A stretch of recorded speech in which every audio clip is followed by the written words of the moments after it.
Performing the 150 minutes of exercise a week that's recommended can actually reduce someone's risk of developing dementia by as much as 40% compared to someone who doesn't exercise. Now, conversely, if someone lives in a densely populated city with lots of air pollution, that will actually increase their risk of developing dementia 3 to 5-fold compared to someone who lives in a city that doesn't have much air pollution. So, the question is, if someone, let's say, exercises outside, or maybe they cycle to work in some sort of air pollution as they're riding their bike, the question is do they still maintain the benefits of exercise, or does the air pollution counteract those benefits? Hi, I'm Dr. Edmond Cleeman. I'm an orthopedic surgeon based here in New York City. I specialize in arthroscopic surgery and sports medicine. So let's talk a little bit about air pollution. It's something I never really gave much thought to until I just recently read a study that looked at its effect on exercise. So what is air pollution? So basically it's a mixture of different pollutants. Some of them are nitrogen oxides, sulfur dioxides, carbon monoxide. There's black carbon from traffic. And then there's something called particulate matter, which are these very small little particles. The majority of outdoor air pollutants come from things like traffic. We know emissions from the cars can be from fossil fuel combustion, can also be from forest fires like in California. And what's interesting is that over 80% of people on this planet live in areas where the air pollution is at a higher level than the World Health Organization recommends. And so studies have shown over the past few years that the number of people who die or their death is attributed to air pollution is somewhere between 4 and 8 million people annually, and that is a very large number. Air pollution, including traffic-related air pollution, is associated, and has been shown in multiple studies, to cause or exacerbate many different health problems, which can be things like diabetes, high blood pressure, cardiovascular disease, some cancers, and even dementia. Let's take a deeper dive into air pollution's effect on the brain. There was a meta-analysis that looked at 12 million people over the age of 50, and what they found was that as levels of air pollution increase, the risk of developing dementia goes up by 3-fold. That's 300%. And the risk of developing Alzheimer's disease goes up 5-fold. Now, they also found by doing imaging of the brain that as levels of air pollution increase, certain areas of the brain shrink in size. Well, that's not good.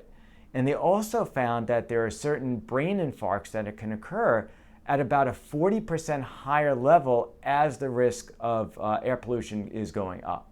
Additionally, exposure to air pollution, specifically the particulate matter, causes a decrease in cognitive function. And those are things like memory, that could be executive function, verbal learning.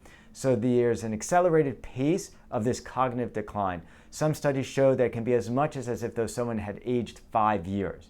And then there are certain aspects like the verbal learning that the loss of verbal learning is about 30% greater than we would have expected in someone who would normally age an extra year if they were in an area of greater air pollution.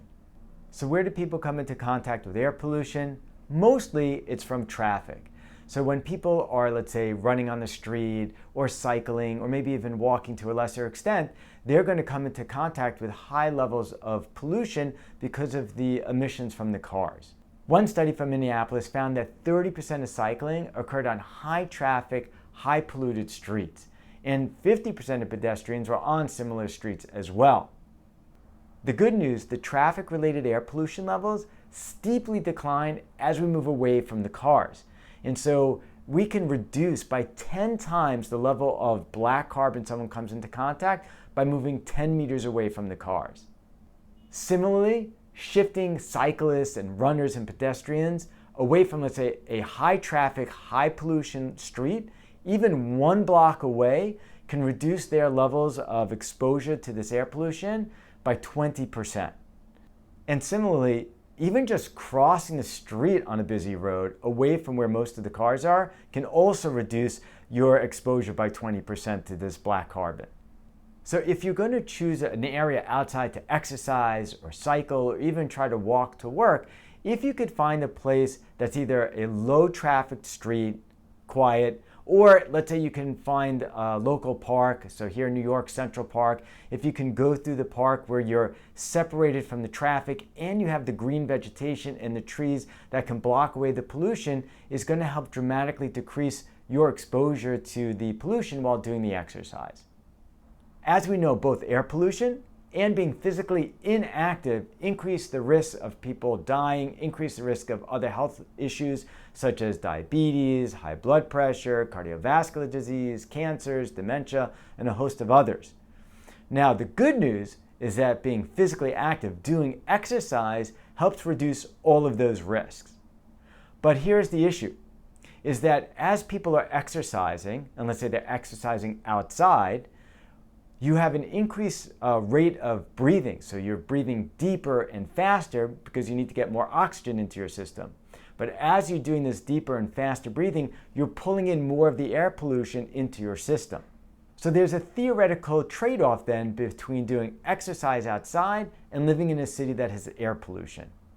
So if we have a situation where there's no air pollution, then as you do more and more exercise, your risk of mortality and other health problems go down and down and down constantly. But if there is air pollution, as you initially do exercise, you will gain those benefits. But eventually you're going to hit a tipping point where you're not going to make any more gains because of the air pollution coming in. Now, if you continue to exercise outside in that air pollution, you're eventually going to hit a breaking point where you've now negated all the benefit of the exercise that you did because of the amount of air pollution coming in. So there's a tipping point where you stop making gains, and there's a breaking point where you've given up all your gains. So here I've drawn a graph, try to help explain this concept. So on one we have here the minutes of exercise on the bottom. So as you move to the right of this graph, that means more minutes of exercise. And on the left side is a risk of death, mortality. So number one, that's like normal level. And if we go down, that means we're reducing the risk of death. Here I'm depicting the situation where someone's doing exercise and there is no pollution. So as the number of minutes of exercise go more and more to the right, now the relative risk of dying goes down. So more exercise, less risk of dying. And that's what this yellow graph is indicating. Now this blue portion that I'm drawing is in a situation where there is pollution. So as the person is increasing their minutes of exercise, again, their relative risk of dying is actually going down. Okay, so again, minutes of exercise go up, the risk of death is reducing.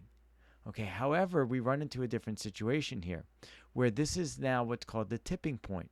Because as we will now go to do more exercise, because of the air pollution getting into our system, our relative risk of mortality is going back up. So now this is the break-even point. So we're back at that level number one. Okay, that's the normal.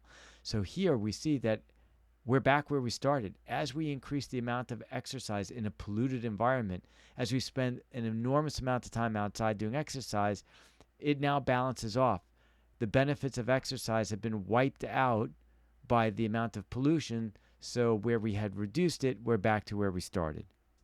This was well demonstrated in a study of 35,000 people, and they looked at those people who were exercising. Those exercising in a low pollution environment had reduced their risk of getting dementia by 30 to 40%. However, those people who are exercising in a high pollution environment, they no longer reduce their risk of dementia. So this is essentially them reaching the breaking point where despite doing exercise, the amount of pollution they were taking in negated the benefits of the exercise. An example of this would be, let's say you live in a city that's relatively clean, very little air pollution. You could cycle and run outside for hours before you reach your tipping point. But if, let's say, you move to a city that has a lot of air pollution, you might only be able to, let's say, cycle and run outside for 30 minutes before you reach that tipping point. Now, when they look at the amount of air pollution in cities around the world, the good news here in the US, for the vast majority of locations, it's very low, and you could be outside cycling for 7 hours a day or walking for 16 hours a day before you reach that tipping point. So practically not really much of an issue for those of us here in the US. So how does the air pollution actually affect the brain? What's the mechanism here? So there's basically two ways. One, as people are outside and they're breathing in the air while you're exercising and you're getting more pollution in, so going right up from the nasal cavities, it's close proximity to the brain. It can pass through the epithelium into what's called the olfactory bulb in the brain, and they've done studies where they've shown like this air pollution, the particulate matter, and that's one path, okay, of it getting into the brain. The other path is just, again, breathing it in. It goes into the lungs, crosses over into the circulatory system, and then it could work its way across what's called the blood-brain barrier and can get up into the brain. So these are two paths in which the air pollution can get and affect the brain. From here, the next steps is that these particles can create what's called these free radicals that can cause damage to all parts of the cells. And then when that happens, then the immune system gets involved, and then it creates this inflammatory response, and there's these mediators called cytokines, and then this starts wreaking havoc in the brain, causing this neuroinflammation, and this is the process of degradation in the brain. On the flip side, how does exercise protect the brain and prevent dementia and these other problems? So one, it actually helps reduce inflammation in the system. Number two, it upregulates these antioxidant enzymes, so fighting off those free radicals. And the third one is that it also helps upregulate something called brain-derived neurotrophic factor, which is really important in growing new brain cells, and also something called neuroplasticity. So this is how air pollution negatively affects the brain and how exercise positively affects the brain, and they fight against each other. So let's wrap up this video and go over some of the key points. Number one, air pollution really bad, particularly for the brain. Who knew? But we should be aware of it. Number two, in most US cities, the benefits of exercise far outweigh the risks of air pollution levels. Number three, if let's say you're commuting to work, okay, and you're taking your bike, so there are things you can do, right? Try to pick roads that are less congested. Stay away from cars that are backing up in lines with lots of fumes coming out. Try to pick roads that are more open space so there's more area for the fumes to diffuse. Or even better, if let's say you can ride to a park, let's say in New York Central Park, even if it takes a little bit longer, there you're really separated from the cars and you have the vegetation to block off some of the air pollution. These are all little hacks that you can do to reduce the risk as you commute. And the fourth takeaway, there are lots of apps, many on our phones, which will tell you sort of the air quality. So if let's say you're somewhere, let's say you're visiting a city, the air pollution levels are really, really high. So particularly for people, let's say have asthma or cardiopulmonary disease, maybe don't exercise outside, maybe stay indoors where there are air filters, and while you're there, just exercise indoors. That might be safer during that period of time. Thanks for watching this video. Please subscribe by clicking the button below. Thank you for watching. I look forward to seeing you in my next video or in my office.